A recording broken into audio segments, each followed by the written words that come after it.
So it's been about a week and a half since I started my fasting journey. Initially, when I got on this path, I was seeking humility. I wanted to humble myself because I had a nice 2-month run of great muscle gains, which reflected on my mental clarity. Now, when I first started this, like I say, I was seeking humility. I did not expect to get the support and the feedback that I did, which was phenomenal because I've been able to edify myself with the comments that I was receiving. Now, on the behalf of Autophagy, I didn't experience some different things that I didn't experience before. One thing to start off with, when I started this fast, I didn't expect not to crave meat like I have in the previous year. It's been about a year since I did my last fast, which has been too darn long, but I haven't been craving any meat. And another thing that I can thank God for within this process is, my house is equally yoked, because my girl, she went in the house, even though she didn't start with me, she wasn't in the house cooking meals and stuff like that, because that'd probably been kind of strenuous on your boy, smelling all that good cooking, in the kitchen and stuff. But this is what I learned about Autophagy on the behalf of my body, and maybe some other people done experienced the same thing. Let's start off with work, because I still work. Work and working out are two different things when it comes to stress. When you working out, that's more of a fight or flight mode, survival mode. So Autophagy go well when it goes to working out, especially if you're doing it within an hour and a half mark. That's positive stress. Now, when you at work, that's a different type of phase, and that could be more of a harsh, or I would say a negative stressor when it comes to Autophagy, which won't be as positive when it comes to cleaning the body, because your mind is more at a relaxed state. And then depending on what type of work you're doing, I will also say that I work at a warehouse, so I'm constantly hopping on jacks and lifting stuff, and that's at a longer time. That's at least during the 8 hours that I'm doing work like that, which is not good for the body. You could pull something. I kind of strained my arm that was already aggravated before I started. That happened today. And I ain't even have nothing when it started tweaking on me. So that really kind of surprised me. Now, also, mucus. The mucus that since I stopped eating bread, because this week I haven't been eating any eggs, I haven't eaten any bread. The mucus has been coming up in chunks, and it's been thick. And it feels good. I feel so much better. And the energy is there. The energy is there. My body, at work, it don't respond well, but I got the energy to work. I'm not tired. I don't feel drained.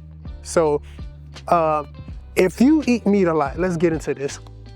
If you eat meat during 5 days out of the week, which the average person do, they got to have them some type of meat to fulfill them every darn day. When you're trying to get into that Autophagy phase, you will possibly have to fast for at least 2 months, or doing intermediate fasting within that, if you really want to get a good cleansing process, because it take a lot for your body to really process. Like, we are so defiled with all these chemicals and toxins, and then when you put, which is included in the meat too, when you put this stuff in your body, like, you got to process that first before your body really start cleaning itself. I mean, if anybody know about Autophagy, you should have some type of idea of how, that process take place.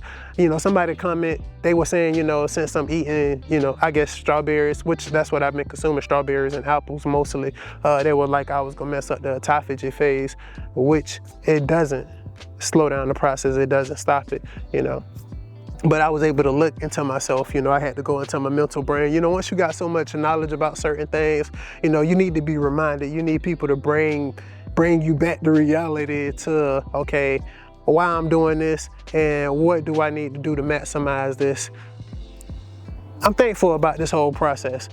I'm trying to sum it all up, roll this thing straight through, because I want y'all to give y'all the clear, uncut version of me, something that's not edited too much, besides, like my intros and stuff like that. Hey, but I appreciate y'all rocking with me. Even after this phase is done, this after week 2, I believe this is something that I need to do at least once a week, every month, just go into my little phase of fasting. Maybe it may be documented, maybe it may not be documented, but I think I am gonna document it, because I want to be able to maintain muscle growth and actually get to a phase where I can also grow my muscles while I'm fasting. I also want to get on the path of you know, eating like Lion's Mane, cooking, you know, making more of my vegan food, like with my mushrooms and stuff like that. That's something that I want to get heavy into and kind of lay off the processed meats, because that play a major role in, you know, people having high blood pressure and clogged arteries. That's why we was taking the cayenne pepper and lemon mixtures and stuff like that, so we could get the lymphatic system going and get the blood flowing good, you know. Yeah. Oh, my weight, currently at 192. When I hopped on the scale, that's where I'm at. I think that's pretty decent. If y'all want to see my little body,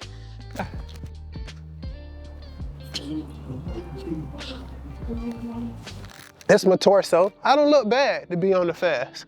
I'm just saying. Flex. And I ain't flexing my abs, it's just my, now this me flexing, but this just my regular stomach, as is. So, you know, and my arms, I feel like they done slimmed up a little bit. Maybe y'all can't tell on the camera, but hey, that's me right there. So yeah, y'all lock in.